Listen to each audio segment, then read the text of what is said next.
Bernard et Dominique Sabille, bonjour. Bonjour. Vous avez publié aux éditions L'Harmattan Compétitivité, mercantilisme et guerre économique. Et vous êtes là pour nous expliquer un peu ce que c'est que cet essai. Alors, la guerre économique est au centre de ce livre. Guerre économique pour qualifier les relations commerciales entre pays européens. C'est peut-être excessif, non? Pas du tout. À partir d'exemples empruntés à l'anthropologie et à l'histoire, nous montrons qu'entre les tribus, entre les nations, le commerce et la guerre sont parfaitement substituables. Ils se substituent très aisément l'un à l'autre. Si je comprends bien, dans cette optique, la guerre économique ne concerne nullement les entreprises, mais uniquement les nations.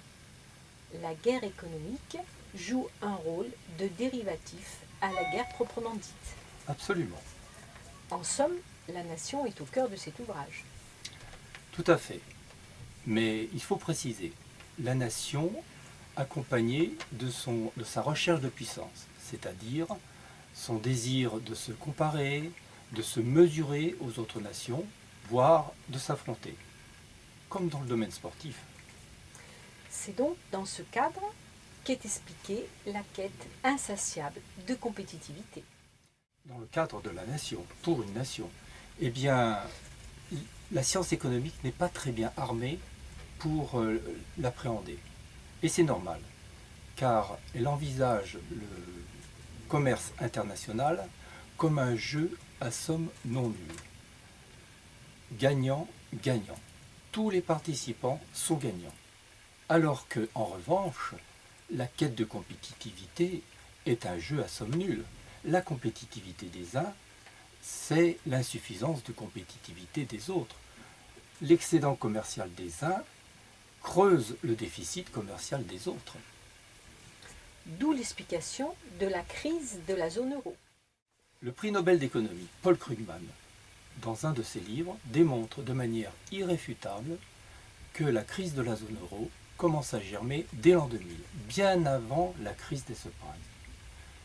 Cette démonstration, nous la reproduisons dans cet essai, car elle est souvent ignorée, et c'est bien dommage. Toutefois, la création de l'euro a bien permis de mettre un terme au cycle infernal des dévaluations.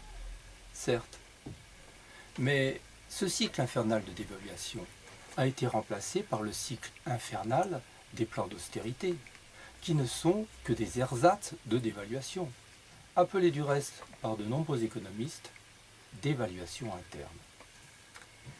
On constate un certain consensus quant aux réformes qu'il faudrait faire pour que la monnaie unique fonctionne de manière optimale. Or, ces réformes, on les attend toujours, elles sont sans cesse différées. Pourquoi? Quelle est l'origine de ce blocage? Excellente question. Cette question, elle nous a omnubilés pendant des années. Nous avons fini par découvrir une piste qui permet d'y répondre. Pour cela, nous avons fait appel à la psychanalyse. Freud, Jung, mais des psychanalystes moins prestigieux comme Erich Fromm, comme Didier Anzieux. Cette approche psychanalytique, nous y consacrons 3 chapitres entiers. Cet essai se prétend objectif. Dans ces conditions, peut-il servir d'outil de réflexion, aussi bien pour les eurosceptiques que pour les partisans les plus convaincus de l'Union européenne? Oui, enfin, nous l'espérons.